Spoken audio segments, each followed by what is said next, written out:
might have been other red candles. There aren't. I remember thinking when we took them down last year that we'd have to get some more red ones for next year.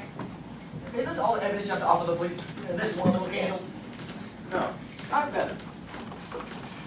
See, when I went around the room moments ago, I noticed, and I glanced at everybody's hands, but I noticed on your wrists, you have thin scratches along your wrists. See, no doubt was created by, well, Mr. Sun Starkweather as he struggled for his very life. See, right here, what I found, I'm willing to bet my life on it. Underneath his fingernails are skin samples. I'm sure these belong to you. It'll be very easy to prove, given I've met a few DNA experts in the field. Well, Well done, Mr. Davis. Well, I would consider coding them scrapes and putting a new me in jail now, would you? Didn't think so. Goodness. Well, Miss Van Zandt, guess my first mistake was trying to cost a lawyer. I might have caused you to lose access to Miss Starkweather's billions, but you still did get your revenge. so, why did you do it? Well, I might as well tell you. Figure out the main details anyhow. No, I was furious with Mrs. Starkweather for building my hopes up and then dashing right to the ground. I thought the man that fool didn't deserve to live. So, I went to his door and I listened from the hallway until I was sure he was alone. Then, I stepped inside. He was still awake in his wheelchair. So, I grabbed the handles of his wheelchair and leaned right down into his face. I told him what I thought he was planning to do was monstrous. I told him that he didn't deserve to live. I told him that I was going to kill him. And then, I reached for his throat.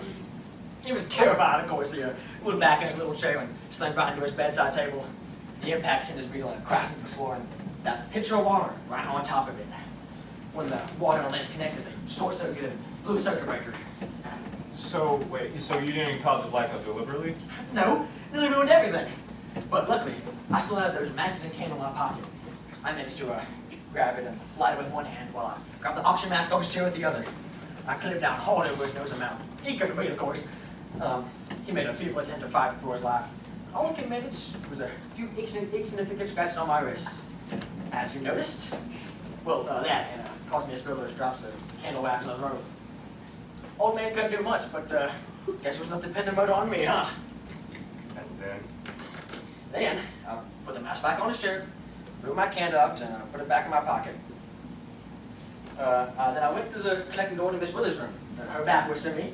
She just found her candle and was trying to light it. So grabbed a brass candlestick from her bureau and struck her right in the head with it.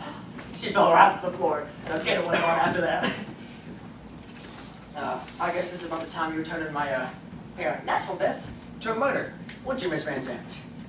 Anyway, at about this moment, that's when Collins girl screamed, and I told the rest of y'all I was there waiting here to find out what happened. So you must have been surprised when you found him with a copper on his neck. I sure was. Well, what could I do? It was easy to guess what Miss Van Zandt had pulled, but, you know, I would have loved to kill you too, but I wouldn't have dared try. Till now. Absolutely do. Look, hey, don't do anything you're going to regret. Too late for that advice, Mr. Davis. Get up. Come with me. But where could we go? The bridge is washed out. I know where that tree Simon mentioned is. Yeah. Oh, Simon, get up. Throw cards on the table. You're not going to get away. You know, I think I'm right. All the phone lines are down, and all your cars are on this side of the stream. It'll take you hours to walk to town and notify the police. A little bit, I'm gone by then. But what about me? I would have committed the perfect murder if you hadn't interfered. What do you think I'm going to do with you? Not a thing if I can help it. Oh! Hold it right there. I'm fine. You both me. Consider it a preview of the afterlife.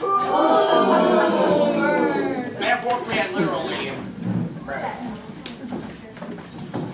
Good thing I hold these on me all the time. Hands, now. Mike, remind me to pay you a big bonus. No problem. Just doing my job. Got anything left to say? You know, I wonder if they got them big old flat screen TVs at Sing Sing.